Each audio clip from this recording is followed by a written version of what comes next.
Once Upon a Broken Heart by Stephanie Garber, Chapter 42. Something wet dripped down Evangeline's cheek. She was crying, but she couldn't have said why. She didn't know if her emotions were broken and leaking all over from everything that had happened, or if it was the sight of her once beloved Luke locked in a cage, eyes staring down at her with something like adoration and terror. "It's really you," Luke said. He gripped the bars with two beautiful brown hands, but he didn't take his eyes off hers, and no power in the world could have forced her to look away from him. It wasn't vampire allure, or the shimmering gold flecks in his irises that she didn't remember from before. His eyes weren't exactly the same eyes she knew, but they weren't entirely different either. They were still the impossibly warm brown that lived in all the memories she tried to shove away but had been unable to forget. "There are so many things I have to tell you, Eva, but I need you to help me out of this cage. If I don't escape by dawn, they'll kill me." "Why are you even here?" she breathed, heart pounding so fast it was hard to form words. It felt like a twisted answer to a wish. Here's the boy you've spent months pining for, but now he might die, and if you try to help him, you might die. "Little fox," Jack said, "we need to keep moving. He'll tell you whatever he needs to get out of that cage and take a bite out of you." "No, I would never hurt you." Luke's voice was harsher than she remembered, desperate. "Eva, please, don't leave. I know you must be terrified, but I won't bite you if you let me out. I don't want to be a vampire. I only came here because I was told that vampire venom was the most powerful healer in the world, and it could erase my scars and wounds." Every inch of his skin was flawless, more perfect than in all her memories. Too perfect. It was hard to believe there'd ever been any scars, and Evangeline wanted to tell him that she would not have cared if he had scars all over his person. In fact, she'd have preferred them to this overly polished version of him. But Luke went on before she could. "That's all I wanted. To be healed. I—" His eyes shot around the violent room of cages. The other changelings had gone briefly still. They watched the exchange with rapt, inhuman attention. Evangeline didn't want to believe Luke was like them. His voice was pure human emotion, but when she reached beyond his eyes, he looked like the others, dried blood marring the warm brown of his throat and staining the white of his shirt. "I don't want this. I swear." "He's lying." Jax grabbed for Evangeline's wrist and pulled. She couldn't blame him. This wasn't the only room full of almost vampires. But Luke wasn't a vampire yet. "Eva," Luke pleaded, "I know you have every reason to hate me. I know I broke your heart, but I was under a curse." Jax's grip on Evangeline's wrist slipped. "Did you say curse?" she asked. And suddenly, Luke no longer felt like the warped product of a wish. He felt like a truth that she was afraid to touch. Evangeline had felt half mad for the last couple of months, wondering if Luke really was cursed, or if she'd just conjured the idea of a curse as a way to survive his rejection. Jax's cold hand tugged again on hers, another warning that it was time to go, but Evangeline ignored it. "What kind of curse were you under?" she asked. Luke let go of a bar to run a hand through his hair, a familiar and terribly human gesture that brought another pang to her heart. "I didn't realize it until tonight, until the vampire venom was in me, and suddenly my head cleared. I can't describe what it was like before. All I know was that your stepsister was all I could think about. She was the reason I came here. I needed to be perfect for her. After I got mauled by the wolf, my scars weren't sexy scars." "He just said sexy scars," Jack drawled. "Are you really listening to this?" "Shh!" Evangeline hissed. "After I was attacked," Luke said, "your stepsister took one look at me and ran from the house.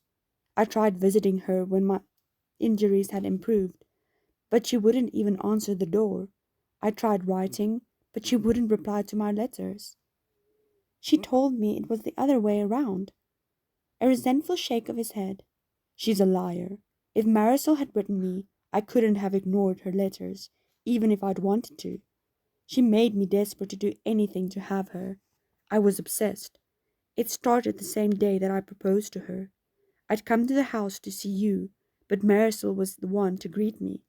She took my coat, and I remember her fingers brushing my neck. After that, she was all I could think of. His tone turned disgusted.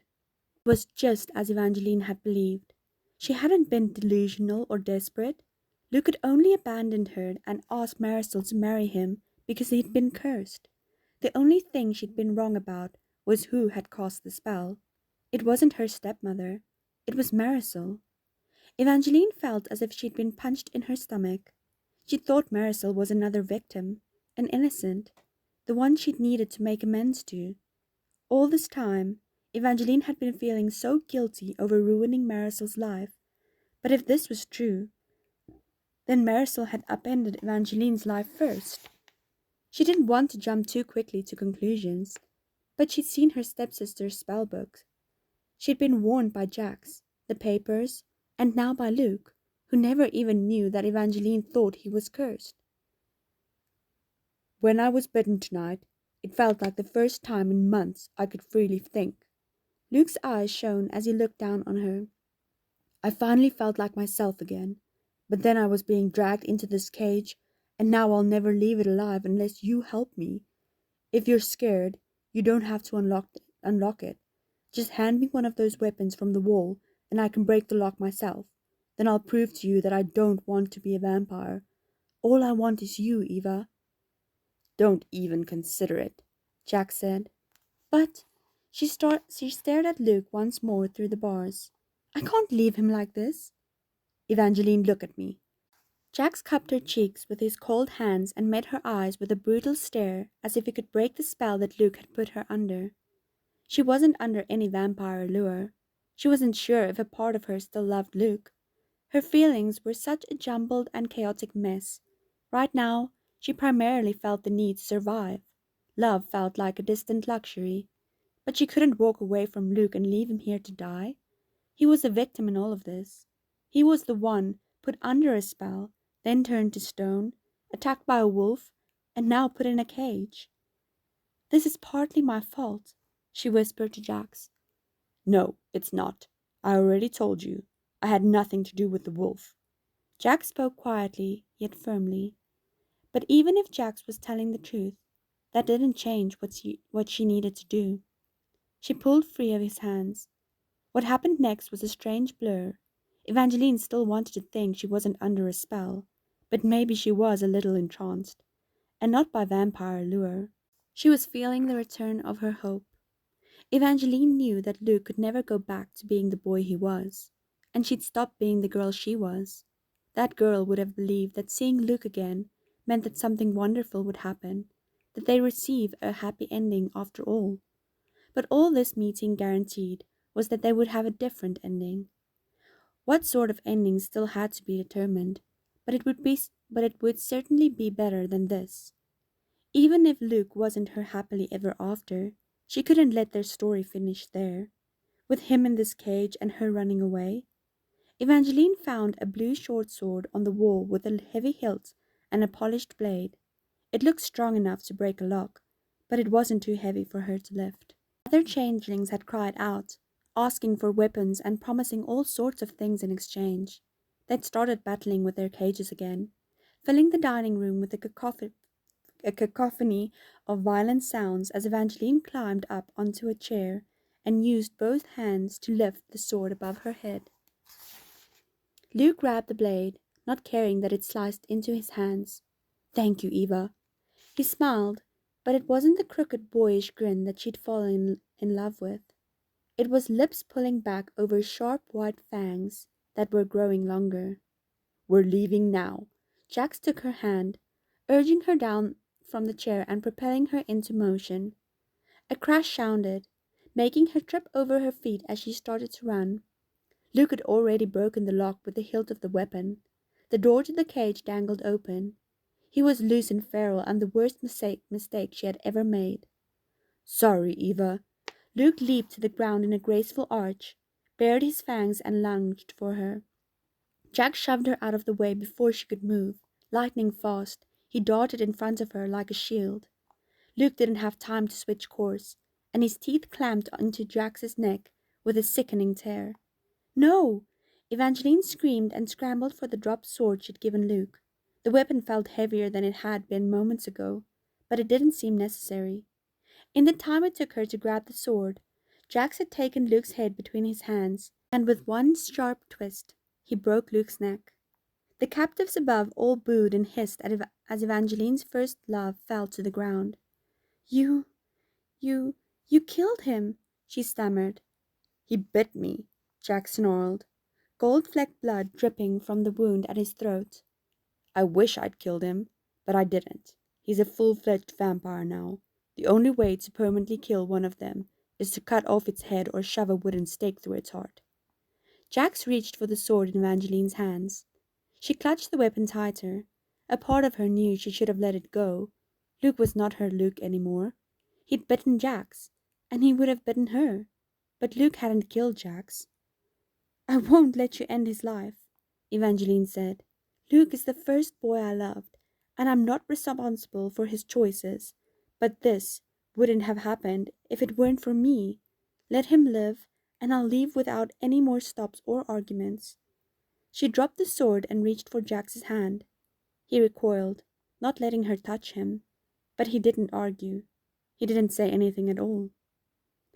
Evangeline and Jax silently left the way they came. She struggled to keep up with Jax's long strides, as the rattle of chains and cages continued to chase them. Yet it was his silence that was starting to make her uncomfortable. Jax wasn't the sort who'd talk simply to fill the quiet, but Evangeline couldn't shake the feeling that there was more than quiet between them. Minutes ago, he'd saved her life. He had jumped in between her and Luke without even thinking. She knew Jax needed her alive because of the Valerie Arch prophecy, but he'd acted out of pure instinct. He'd been scared for her when she'd been threatened. But now, he wouldn't even look at her. His teeth ground together as he took the stairs, jaw tight, eyes focused, knuckles starkly white. Was he in pain from the bite? There was a smear of blood on his pale neck, but it wasn't that much. Luke hadn't wounded Jax too deeply, but Luke had bitten him. Jax was probably still testy about that. But that didn't seem quite right. Evangeline remembered the way Jax had nearly dropped her wrist earlier, when Luke had said that he'd been cursed.